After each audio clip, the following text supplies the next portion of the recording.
Welcome to heCast, the official podcast of He Changed It. As always, I am Mike Chisholm, the host.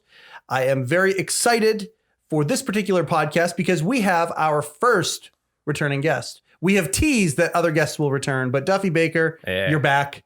We're so glad. Thank you so much for doing this again. I appreciate the fact that He Changed Its relationship with you is deepening. We'll get into that a little bit later. The first podcast that you were on has gotten some great response. A couple questions. First off is, that guy's indigenous? Holy smokes. You must get that a lot. Every time. Yeah. And the second one is, oh, wow, this is a guy who's got a lot of things together, and he came from a place of abusing some substances and being a slave to the bottle and other things, and an inspiration, this guy. And I'm like, yeah, he really very much is. It can be a pretty big hole that you're falling in when you become a slave to substances. Yeah. And you know that more than anybody. And I just thought maybe we would, it's Sober October for some people. Let's talk a little bit about that. For sure. How long has it been again? It will be 2 years in 2 days. It'll be 2 years. Oh, so you're coming up on 2 years. Yeah. Do you see yourself sober, for lack of a better, we can get into some of the other definitions of that or whatever, but do you see yourself being that the rest of your life, or do you see that yourself just cleansing yourself and at another place introducing certain things back in? No, I see myself sober for the rest of my life, for sure. I definitely do, but I know I'm addicted, and I know I'll be addicted forever. Like, It's not something that you're just not addicted anymore. It's definitely something that I will be challenged with for the rest of my life, for sure. Yeah. I think last weekend we had our commitment ceremony, and I've been plant-based for a long time, but we had, a few guests over in our bubble, and we ordered some smoke, like a smokehouse. So we had a bunch of meat there, and I was just salivating, and I'm not the type of person that I'm going to kill myself. And I was like, you know what? It's been like almost a year. I'm going to indulge a bit. Yep. And it's fine I'm not going to hold myself to my diet so bad that I'm going to, cause a conflict. Mm-hmm.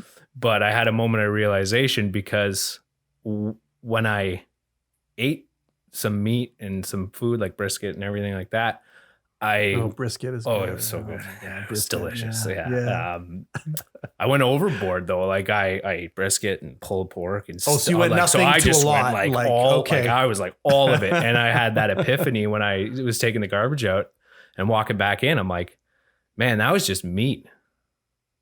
What would I be like if I did that with alcohol? Wow. Like, holy crap. Like, I have no self-control, because I was just like, if I'm going to do this, I'm doing all in. Yeah, sure. And that is the addictive personality, right? That is the personality of an addict.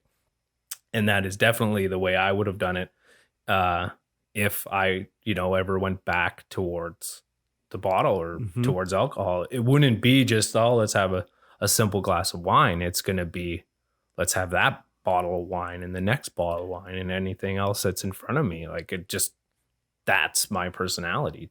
I heard an alcoholic do an interview once talking about how they don't understand that somebody could leave half a drink left on a table. They don't understand how and just how how different the thinking actually is. Yeah. And I appreciate you mentioning that, talking about that, the addictive personality. Like, you went for it, and you do that not just with, it can happen in other areas of your life. When you have that personality type, the recognition of that is really, really important. The stereotype, I'm going to move into the indigenous part now a little bit. The stereotype that comes with being indigenous, talking about, everything back to the most things in a politically correct world. I feel uncomfortable even saying, but growing up where you hear of these things and how alcohol has ravaged the indigenous community. How close to your heart is that? Is that something that you, is it still as big of a problem as the stereotype is, or is it something that, is it being managed over there? Like how is it in the indigenous community when it comes to substances? And is that something that you want to help improve? yeah, it just hurts when I hear people talk about the indigenous community as, a bunch of alcoholics too. Yeah. Because it's not just the indigenous community. It No. is everyone, but well, not everyone, but you know what I mean. Yeah. They have a very scarred history, recent history that has made them the way they are too. When it comes to alcohol abuse, because they've been torn from their communities, they've been, taught to forget who you are, and how do you cope with that, right? It's a Like, powerful statement. Taught to forget who they are. Yeah. And how do you cope with that if you've never had anyone to help you cope? You don't know where to go or who to turn to or who to talk to, so you drown yourself. And yeah, it's a sad place. Wow. In your quest to rid yourself of these substances, demons, whatever you want to call it, do you subscribe to the theory that alcoholism or substance abuse can be genetic? Yeah. Yeah. Yeah, totally. Do you think that's part of the issue there? We've got generations now of abuses, not just alcohol, but other things too, that are now being programmed, and the current generation is now basically got the task of deprogramming a bunch of stuff that has been piling up for generations. Yeah, for sure. Like,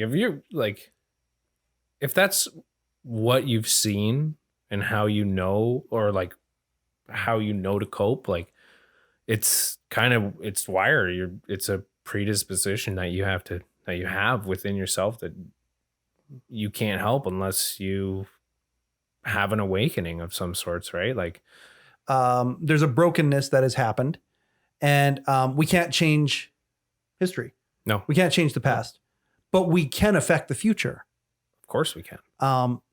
And we talked a little bit about the last time you were here about why you love what Candace and Shannon and the whole team He Changed It are building, and how excited you are about it, Mm-hmm. because you see that men need something to affect our future, totally, to change things into a better way because there's a lot of messes out there. You have a heart for wanting to roll up your sleeves and help with that mess. Yeah. On the indigenous side of things, not just with all men, but particularly with indigenous men. Yeah, of course. The fact that not only you're not afraid to be alone, but willing to be alone. We talked about vulnerability, I think, the last time on the podcast. That's a vulnerability right there. You stepping out and standing and just having that faith that your brothers will come with you, and tangibly trying to find support and resources and solution for this mess that we have. Mm-hmm. And it's the mess is going to stay a mess until we decide to clean it up. Yeah, it's up to us to clean up. Yeah. Right? We're looking back on history, but none of those people are alive to clean it up. Mm-hmm. It's not their mess. It's their mess, but it's ours to clean up. Right. Right? So it starts with us. It does. Do you have any idea what your role is going to be yet in the and what the community is going to look like within the app? Have you guys gone down that path yet? Are there ideas that you have? Are there we want to start reaching out to bands and to the communities of the First Nations in and across the country, and open up a channel, open it up, just an option for men to be able to have a safe place to be able to talk, to be able to voice themselves or their, the way they're feeling, anything that, hopefully provides a bit of sanctuary for them and healing or just getting something off their chest or anything. Yeah. Once again, Duffy, I want to thank you so much for being willing to be so vulnerable. Many times men in your position, with the things that you got going on, all the moving parts, the exciting moving parts in your life. The one thing that they can't do is be vulnerable. And you are not that at all. You are just so open and willing. And my goodness, am I excited about you stepping up and being a part of the He Changed It team. I don't know what Candace's title is for you, but how you're going to be doing this. It's inspiring and it's exciting. And I would find it very hard to believe that you're going to be alone for very long. Yeah. So thank you, Duffy, for taking time out of your day to be here. Jimmy Gwetch, thank you. Appreciate that, man. That's another one just like that. heCast is getting some momentum. We thank you for that. If you want to be a part, if you know of something that we should talk about, please reach out to us here at the official He Changed It podcast. Go to hechangedit.com to find the latest updates as to what's happening in the He Changed It movement. My name is Mike Chisholm. Thank you very much for taking time out of your day to be part of this broadcast as a listener. Have a super, super day.